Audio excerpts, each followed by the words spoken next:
Aujourd'hui, vous allez découvrir les meilleurs outils pour scraper LinkedIn. Pour extraire des données depuis LinkedIn, on va créer une tier list. Donc les meilleurs outils de S à E, les moins bien. Donc pour cela, je suis accompagné de 2 experts, Caio qui automatise vos processus dans votre entreprise, qui connecte tous vos outils pour les faire communiquer entre eux, et Raouf, l'expert média, qui note, qui évalue, qui teste tous les outils B2B qui vous permettent de trouver de plus en plus de rendez-vous et de coordonner votre entreprise. Et moi-même, Louis Deslus, je suis le fondateur de Era B2B, une agence de prospection qui vous génère des dizaines de rendez-vous, qui délègue à 100% votre prospection. Et on va présenter une dizaine d'outils. S'il n'y a pas l'outil que vous préférez, l'outil que vous voulez noter, vous les mettez dans les commentaires. Vous allez mettre également dans les commentaires votre classement à vous et pourquoi il serait différent du nôtre. Donc restez bien jusqu'à la fin, on va vous dévoiler notre classement, nos avis, pourquoi et comment chaque outil est bon dans sa catégorie. Donc place tout de suite au meilleur outil. Bon, ICPs, qui est initialement juste un outil d'enrichissement, ont sorti un scrapper. Je sais que Raouf et Caio, vous les avez déjà utilisés. Raouf, c'est quoi ton avis sur ICPs niveau scrapping? Je trouve pas top, honnêtement. Ça m'a pas tant marqué que ça. Ce que j'ai beaucoup aimé par contre, c'est leur fonctionnalité qui permet de retrouver des profils URL grâce à l'adresse mail, mais rien à voir avec la partie scrapping. Je pense qu'il y a encore un peu de travail à réaliser. C'est beaucoup moins puissant que d'autres outils qu'on va présenter juste après. Waouh, ils ont une fonctionnalité comme Reverse Contact. Je viens de l'apprendre dans cette vidéo. C'est Ouais, mais bon, ça j'ai mon avis aussi là-dessus sur cette fonctionnalité. Mais pareil, ICPs alignés avec Raouf, pas folichon, et ouais, je le mettrais plutôt vers la fin entre le D et le E. En vrai, il n'y a rien de, c'est un scrapper classique. Ça coûte pas cher, on le met en D pour le prix. Ouais. Ça coûte Bon, pas pour- cher. C'est le pour début le de la prix, ouais. fonctionnalité aussi, donc ça va s'améliorer, je pense, d'ici les prochaines semaines. Ouais, est-ce qu'on mettrait Prospeo dans la même catégorie? Parce que c'est pareil, hein, c'est un outil d'enrichissement qui fait du scrapping. Totalement. Pour moi, leur scrapper, il est basico-basique. Ok, bah voilà, parfait. Moi j'aimerais bien, Caio, toi qui as utilisé cet outil, Databar, est-ce que tu pourrais Ouais. nous en parler? Est-ce qu'on le met dans la même catégorie? Est-ce que c'est d'autres catégories? Databar, c'est un outil un peu d'orchestrateur, c'est un gros fichier Excel où vous implémentez vos outils un peu comme un Clay-like, mais en plus junior, si on peut dire ça comme ça. Niveau scrapper, très basique. Je dirais que il est au même niveau que d'un ICPs ou d'un Prospeo. Ok, très basique, voilà. En fait, il faut vraiment être dangereux pour aller dans la catégorie E. Et en parlant de dangereux, est-ce qu'on parlait pas de Phantom Buster? Si je peux m'exprimer en premier, pour moi, j'ai envie de les féliciter parce que c'était les pionniers du scrapping. Et en plus, Cocorico, c'est français. On les a tous utilisés. Tous les gros français qui ont plus de 4-5 ans d'expérience, on l'a tous utilisé pour différentes raisons. Mais aujourd'hui, ils ont des problèmes de sécurité. Concrètement, il y a des alertes, mais pas forcément en garde, pas assez du moins. Et pour moi, ça va eux parce que c'est trop dangereux d'utiliser Phantom Buster pour scraper. Sur Phantom Buster, je suis globalement d'accord avec vous. Sur la partie LinkedIn Sales Navigator, c'est très mauvais, de gros risques de se faire bannir le compte LinkedIn. Et le compte LinkedIn, c'est un peu notre or à nous, donc on veut le préserver à tout prix. Par contre, il y a des scrappers LinkedIn sur les posts, notamment, qui sont assez bons, qui permettent de scraper les gens qui ont liké ou commenté des posts. Et ça, j'ai jamais eu de gros problèmes avec. Mais je dirais que globalement, c'est du D ou du E. Il y a une ou deux fonctionnalités pas mal, mais sur la partie Sales Navigator, c'est à tous les coups, tu te fais ban, quoi. Donc à éviter. Ouais, Caillot, est-ce que tu as quelque chose à dire par rapport à ça, avant que je rebondisse? Scrapper LinkedIn, purement scrapper pour scraper les leads, etc. sur LinkedIn, je suis d'accord. Enfin, faut pas. Aujourd'hui, on est archi ciblé là-dessus. Enfin, LinkedIn a trouvé l'outil, donc ça sert à rien. Par contre, je suis d'accord sur la partie post. Quand je l'avais testé, j'ai eu moins de soucis. Mais pour moi, il restera en haut quand même. Même si, encore une fois, c'était les pionniers. Grâce à eux, on a fait plein de trucs sur du LinkedIn au tout début, donc merci à eux quand même, quoi. Ouais, Phantom Buster, ils sont plus à la page. Sur les posts, il y a eu des soucis. Hein. Moi, je connais des gens qui en sont fait sauter les comptes. Et même des fois, Ok. c'est sauter les comptes, des fois, c'est juste des bans provisoires. Là où j'ai jamais eu de problème et jamais causé de problème, c'est une autre chose. En fait, tu scrapes le contenu de tes posts. C'est-à-dire que moi, j'ai déjà utilisé Phantom Buster il y a encore un an pour scraper peut-être les 600, 700, 800 posts LinkedIn que j'ai fait. J'ai scrapé tous mes posts LinkedIn pour les faire nourrir l'IA. Et en fait, Phantom Buster, c'est plutôt bien pour ça. J'ai lissé sur le scrapping sur 2 semaines et j'ai pas eu de soucis avec ça. Donc ça, c'est assez pratique avec Phantom Buster. Pour passer au suivant, on peut passer DevaBoot aussi.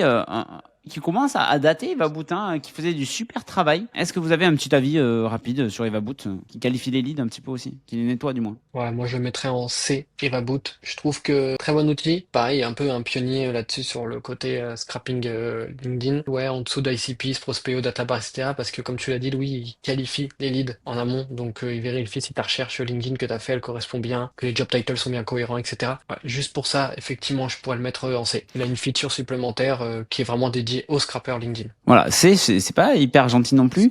Après, pour moi, je le mettrais aussi en C, mais moi, je trouve que c'est très bien, il qualifie tout ça. C'est assez cher. C'est cher et j'ai ouï dire des bans. J'ai ouï dire des bans de gens de confiance. Ok. Donc, c'est pour ça que je le mets en C parce que pas si sûr, fonctionne très bien, mais cher. Voilà. Raoul, Mm. t'as quelque chose à dire sur Evaboot? Non, je suis globalement d'accord. Moi, il y a un point que je pourrais rajouter, c'est leur partie blog. Ah bon, moi, je suis un média, donc c'est logique que je regarde un peu ça. Leur blog est extrêmement bien construit.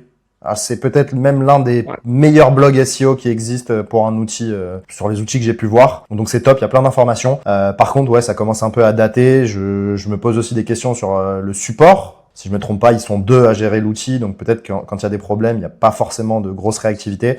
Je le mettrai en C aussi. Ok, super. Et moi, je veux dire aussi le contenu, même sur YouTube. Moi qui fais du YouTube, il n'y a pas d'effort, je veux dire, sur la qualité et tout ça, mais le contenu est incroyable. Le contenu de la chaîne YouTube, pour savoir utiliser le Sales Navigator, c'est incroyable. Est-ce qu'on allait sur quelque chose d'exotique, que moi je connais bien? Est-ce que vous connaissez Golden Leads ou vous voulez que j'en parle un petit peu? Ou est-ce que vous l'avez déjà utilisé? Non, Je jamais t'en parle un perso. peu. Alors, Golden Leads, c'est un peu comme Mirror Profile en France. Ils ont des faux profils LinkedIn et ils scrapent pour vous. C'est un peu comme si vous avez confié votre scrapping à un Indien. C'est-à-dire que vous n'utilisez même pas votre profil LinkedIn.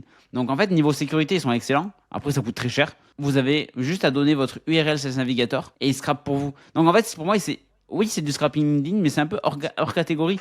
Je les mettrais bien en A parce que c'est zéro risque. Après, ça coûte cher. Ils n'ont pas des fonctionnalités de zinzin. Vous donnez une URL SalesNav et vous pouvez scraper. Attention, c'est comme tous les scrappers qui n'utilisent pas du tout votre cookie. Vous ne pouvez pas filtrer avec une liste de comptes. Si vous filtrez avec une liste de comptes ou une liste de prospects, comme ils n'utilisent pas votre compte LinkedIn Sales Navigator, ils ne pourront pas extraire avec la liste de comptes. Ça, il faut faire attention. Donc voilà, c'était le petit côté exotique que je voulais vous parler ici. Je sais que Caillou, tu as utilisé pas mal Scrup. Tu avais un lifetime deal chez eux, pas cher, bien. Est-ce qu'ils découpent les recherches SalesNav au-delà de 2500 profils? J'en ai pas le souvenir. Non. Raouf aussi, il a un LTD, mais j'en ai pas le souvenir. Et puis, je te dirais, Scrub, au début, c'était excellent. Et je trouve qu'au fil du temps, ça s'est dégradé. La qualité était un peu moins bonne. À l'époque, c'était génial. Aujourd'hui, je l'utilise pour être honnête plus du tout. Ok, je le mettrai. Vous le mettez dans où? Parce que moi, je suis pas un utilisateur. Vous le mettez où? Moi, je le mettrais en B, honnêtement. Pareil que Caio, j'ai le lifetime deal. Ce que j'aimais beaucoup avec Scrap, c'est qu'il y avait aucun risque, ou en tout cas, moi, ça fait 2 ans que j'utilise. Je me suis jamais fait bannir une seule fois et j'ai fait des dizaines et des dizaines de milliers d'extracts, enfin de personnes extracts. Et surtout, la data, je la trouvais très bonne. C'est vrai que depuis quelques temps, c'est de moins en moins bon. Mais la data, elle était souvent très bonne, c'est-à-dire qu'il te donnait toutes les colonnes et les variables nécessaires pour ensuite, toi, enchaîner directement avec ton enrichissement mail ou autre. Donc avec le nom de domaine, le nom de l'entreprise, enfin t'avais vraiment toute la data qui était présente. Et petit point aussi, je crois qu'il sortait les adresses mail perso. Donc tu te demandes comment le truc tient toujours, mais bon, voilà, il sort les adresses mail perso aussi des comptes. C'est pas un outil qui s'est fait bannir encore de LinkedIn, ils sont encore présents, ils ont leur page LinkedIn, contrairement à Phantom Buster ou Evaboot par exemple. Moi je le mettrais en B. Ok, B. Et pourquoi c'est quoi qui a baissé chez eux que vous n'avez pas précisé? Moi, je trouve que la qualité de la data, elle a baissé. Souvent, j'ai des prospects qui, je pense, ne sont même pas présents dans ma recherche LinkedIn Sales Navigator et qui sont présents, en fait, dans mon output final. Je sais pas ce que t'en penses, Caio, toi, de ton côté, ce que t'as Ouais, remarqué. pareil, j'avais remarqué ça. Ils font pas le nettoyage que fait Evaboot, par exemple. Absolument Pas pas. du Ok. tout. Et puis pas que. Je trouve parfois les clean names sont mal faits aussi. Remarqué ça. Donc en fait, la dernière fois que j'ai utilisé, j'ai dû repasser dessus et voilà, pas été très satisfait quoi. Ok, on le met au-dessus parce que c'est beaucoup moins cher qu'un Evaboot et également c'est beaucoup plus sécurisé. Mais par contre, Evaboot, niveau qualité de scrapping, est au-dessus. On va dire ça Ouais, comme ça. ouais, clairement. On parlera d'un autre outil après dont la qualité de scrapping est très très bonne aussi. Ok. Est-ce qu'on pourrait parler de Captain Data qui est un peu un hors scope également parce que c'est un gros bébé. Moi j'ai utilisé Captain Data, collait pas vraiment à ce qu'on voulait faire, mais quand on est une entreprise et qu'on veut automatiser des workflows qu'on fait depuis un moment à la main, leur API, la documentation c'est une boîte tech, la documentation de leur API elle est géniale. Pour moi si on veut scraper un API, c'est quand même génial parce que ça automatise tout notre workflow de façon récurrente et sans aucun bug. Il y a zéro bug, juste il faut tout paramétrer parce que ils te mettent en place surtout de la ressource technique à disposition. Pour moi, ça c'est leur plus-value. Après, voilà, il faut tout paramétrer et c'est surtout quand on a des scrappings récurrents qui sont toujours les mêmes. Pour moi, ça c'est ma vision de Captain Data. Caillot, qu'est-ce que tu en penses toi? Très bon outil, je suis d'accord. Qualité du scrap, elle est géniale. Le défaut, c'est qu'effectivement, c'est pas tous les profils qui peuvent utiliser Captain Data. Puis il faut surtout, ouais, comme tu as dit, il faut tout préparer. Voilà, toutes les automatisations, etc. Si tu veux vraiment un truc qui tourne, qui soit bien fait. Mais je trouve l'outil très fort. Le seul défaut que je peux lui donner, c'est peut-être son prix. Il est pas accessible à tout le monde. Soyons honnêtes. Mais non, sinon au niveau de la qualité, moi franchement, quand j'ai testé, j'ai vraiment adoré quoi. Ouais, il clean pas la data par exemple, mais en fait, comme on automatise un workflow, le but c'est de le mettre La en main API. partout. Et en fait, c'est à nous de le faire. Je veux dire, on la clean comme on a envie et après, on a setup le workflow et on le touche pas pendant un an, tu vois. C'est un peu ça la force de Captain Data. Il y a autre chose, c'est qu'ils font du rotating de profils. C'est-à-dire que eux, comment ils bypassent la limite de 2500 profils par jour de SalesNav. C'est-à-dire qu'on peut connecter 10 profils SalesNav à un seul compte Captain Data et dès que la limite est atteinte sur un, il va switch sur l'autre. Et ça, c'est ultra puissant. Par contre, attention, ça marche pas avec les listes de comptes et les listes de prospects. Ouais. Mais si on fait du scrapping en workflow, en général, on n'utilise pas les listes de comptes et les listes de prospects. Je mets en pause 3 secondes cette vidéo pour vous dire de vous abonner, de vous liker parce que moi, je peux avoir des invités exclusifs comme ça s'il y a de l'engagement sur cette vidéo et s'il y a des likes et des abonnés. Abonnez-vous et likez cette vidéo et mettez aussi dans les commentaires votre classement et vos outils qu'on a oubliés. Allez, je vous dis à très vite et on reprend la vidéo. Raouf, t'as un avis sur Captain Data? D'accord avec vous, je l'ai pas utilisé de manière complète. Par contre, j'ai vu passer des datasets qualité excellente, donc vraiment très bonne data. Par contre, difficile à prendre en main. C'est pas un outil ultra intuitif, ça c'est un point, et assez cher. Donc moi, honnêtement, je le mettrais entre Scrub et ouais, peut-être en A. Peut-être en A, au-dessus de Scrub quand même. Même si c'est un peu plus cher, je pense que c'est mieux. En fait, il y a plus de use cases applicables. Ouais, pour moi, il y a d'autres outils aussi qu'on pourra utiliser. Hein. Moi, il y a mon ami Jocelyn qui a développé des outils, mais c'est uniquement pour les techs.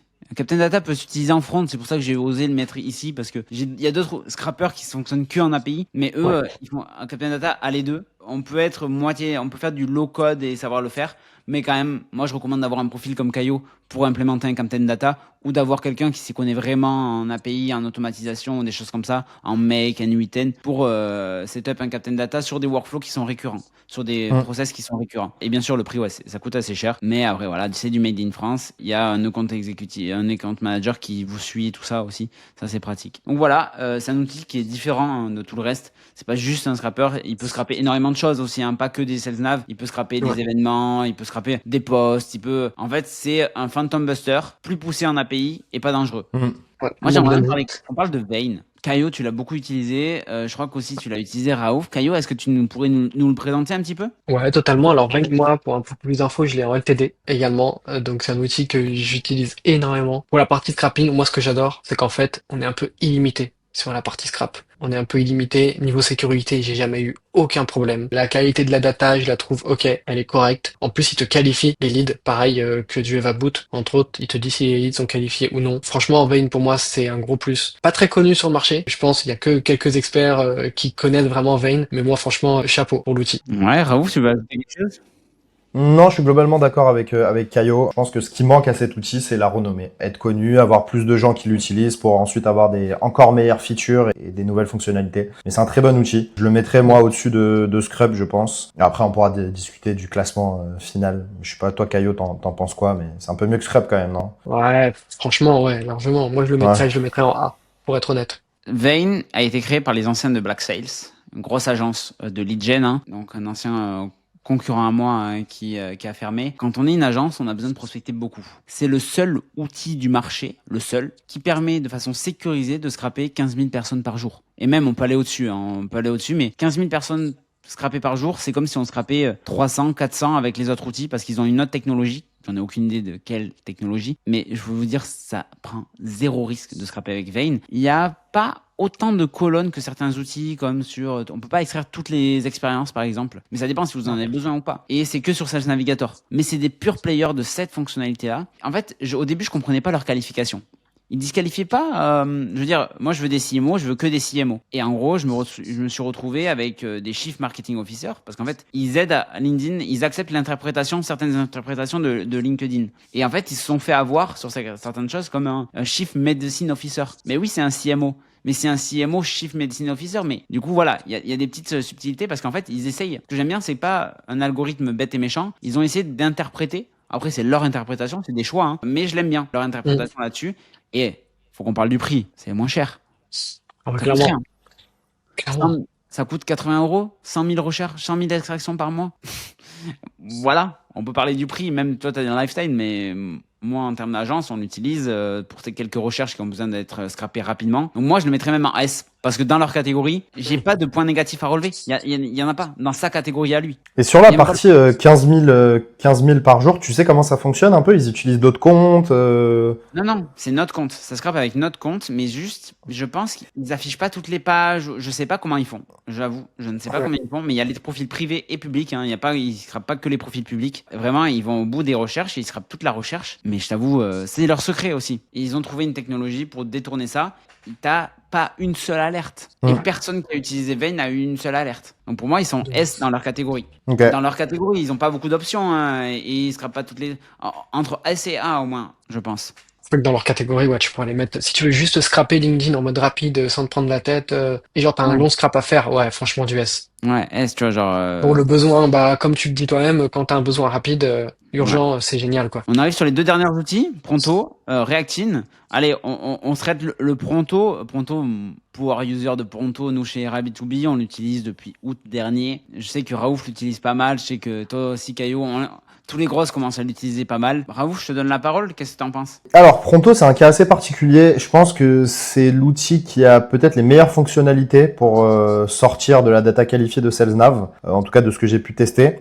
Par contre, faut se le dire, c'est un outil qui souffre de quelques bugs, ce qui est normal. Je crois que la team, elle est assez petite. Par contre, ils avancent très bien sur les roadmaps. Moi, je sais que ça alimente pas mal de mes campagnes de prospection parce qu'en fait, ils arrivent à trouver de l'intent qui est assez sympa. Ils ont une solution de lookalike qui est pas idéale, mais qui est quand même assez bonne. Ils ont une solution pour les job change, les job hires. Et pareil que Evaboot ou Vayne, ils qualifient assez bien les leads sortis de Sales Navigator. Ils excluent, je crois, automatiquement même les faux positifs. Donc tous ceux qui en ont rien à faire en fait dans la campagne, ce qui fait quand même gagner du temps. Moi je le mettrais en S, c'est un très bon outil. La team est encore petite, donc j'imagine pas dans un an quand ils auront grandi. Je pense qu'il y a beaucoup de choses à faire et ils ont aussi sorti leur waterfall, donc rien à voir, mais ça reste quand même intéressant dans la suite logique après le scrapping, ce qui permet de aussi sortir du coup les emails et les numéros de téléphone des prospects qualifiés et sortis du coup des recherches SalesNav. Ouais, qu'est-ce que t'en penses toi, Caillou? Ouais, je suis aligné. Pour moi, c'est aujourd'hui l'outil, je pense, numéro un pour faire ces listes qualitatives en scrap LinkedIn, SalesNav ou quoi que ce soit. Pour moi, c'est numéro un. Aujourd'hui, on passe que par ça. Best outil là-dessus. Je nuance un petit peu. Moi, je l'utilise Power User. On est 6 dans l'équipe, non, 5 dans l'équipe à l'utiliser. C'est un très bon outil. C'est que sur Sales Navigator, hein, il faut en être conscient. Et pourquoi nous on l'a choisi? Parce que à l'époque, on avait une technologie qui nous permet d'injecter une liste de comptes. C'est notre propre script qui permettait d'injecter une liste de comptes sur Sales Navigator pour scraper depuis cette liste de comptes. Parce que le compte business LinkedIn, c'est Sales Navigator mais encore plus cher, permet de mettre une liste de comptes, mais ils font n'importe quoi. Quand on met une liste de comptes, ils nous mettent d'autres comptes qu'on n'a même pas demandé. Donc c'était ça le problème et en plus ça coûte cher. On avait créé notre propre solution mais à maintenir c'était un calvaire et on ne pouvait pas scraper aussi vite que fait Pronto.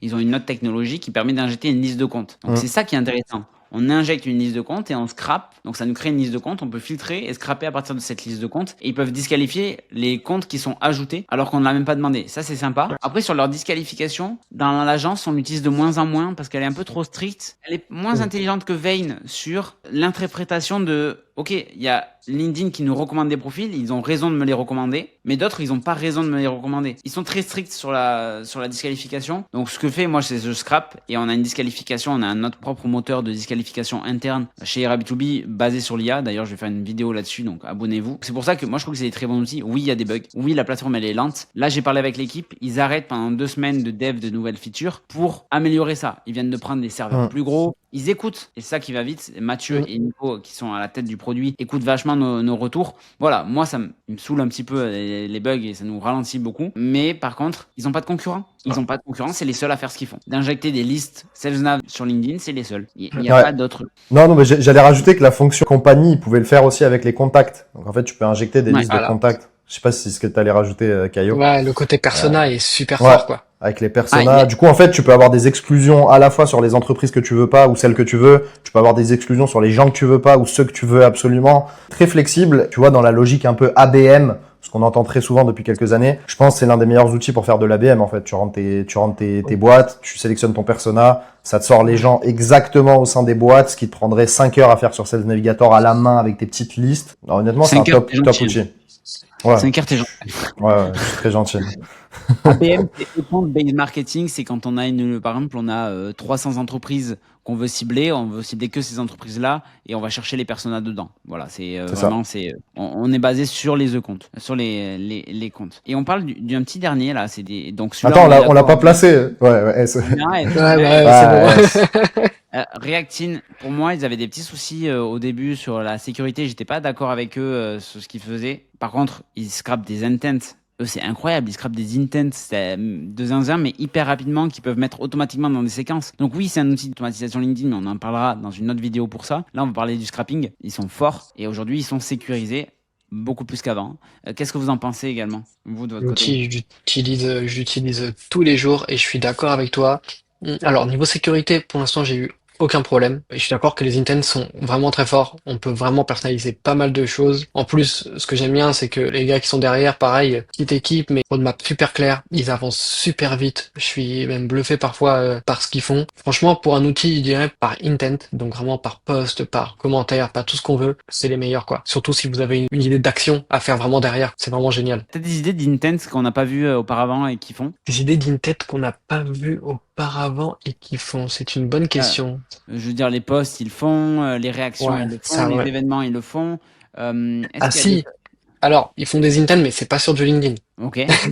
Ils prennent des intents qui sont à l'extérieur de LinkedIn et les ramènent sur de LinkedIn. Un exemple, tout bête, mais quelqu'un qui a téléchargé votre livre blanc, Reactin récupère cette personne-là, trouve son profil LinkedIn, peut le qualifier en fonction de vos critères et donc peut envoyer un message ou autre. Enfin, on peut le scraper, du coup.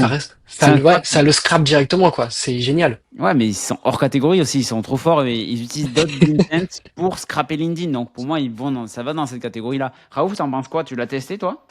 Non, je l'ai pas testé à ce point. Par contre, j'échange très souvent avec François. Je suis très aligné sur la partie roadmap et efficacité. En fait, ça c'est très important quand on prend un outil. Je le disais dans la vidéo d'avant sur les plateformes de call mail, c'est s'assurer que l'équipe qui est au sein de cette entreprise fait un taf monstrueux. Et chez Reactin, ils le font. Après, sur la partie scrapper, je veux pas dire de bêtises parce que je l'ai pas utilisé assez pour donner mon avis, mais je sais que sur l'équipe technique, c'est très puissant. Et donc, même si demain il y avait des problèmes de sécurité, ils feraient tout pour le régler. Là où tu vois, chez Phantom Buster, l'équipe, c'est un peu inexistant, quoi. Tu vois, avec Pronto, Vane, Reactin, on est sur des équipes à taille humaine, à échelle humaine.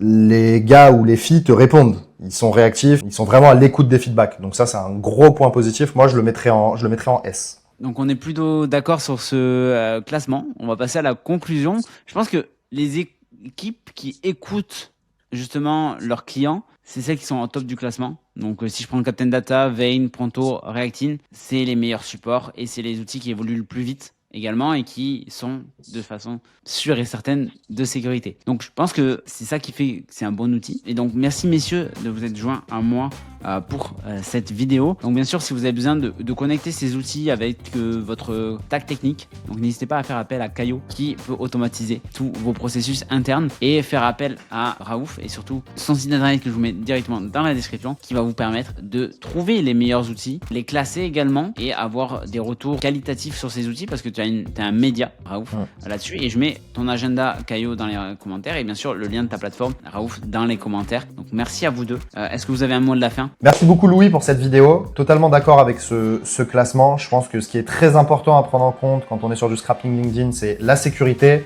la réactivité des équipes et les roadmaps et fonctionnalités à venir au sein de ces outils. Merci de nous avoir accueillis. Ouais, je suis un peu perdu, je sais pas quoi dire en plus en fait. Avec plaisir pour l'accueil. Et Caio, tu as un petit mot de la fin? Bah, merci pour l'invitation, Louis. Avec plaisir, avec plaisir. Et n'hésitez pas, si vous voulez déléguer votre prospection, vous pouvez faire appel à nos services. Vous n'avez pas besoin de réfléchir aux outils, on s'occupe de tout. Et on peut connecter notre prospection avec l'aide de Caio à tous vos outils également. Et on s'occupe du copywriting, du ciblage, du scrapping LinkedIn bien sûr, en sécurité avec nos propres profils, donc pas besoin d'engager vos profils. Voilà tout. Merci à vous deux et on se retrouve très vite pour une prochaine vidéo. Donc n'hésitez pas à vous abonner et à mettre dans les commentaires votre classement et également les outils qu'on aurait pu oublier. Allez, je vous dis à très vite. C'était Louis Dessus, alias La Grosse Moustache.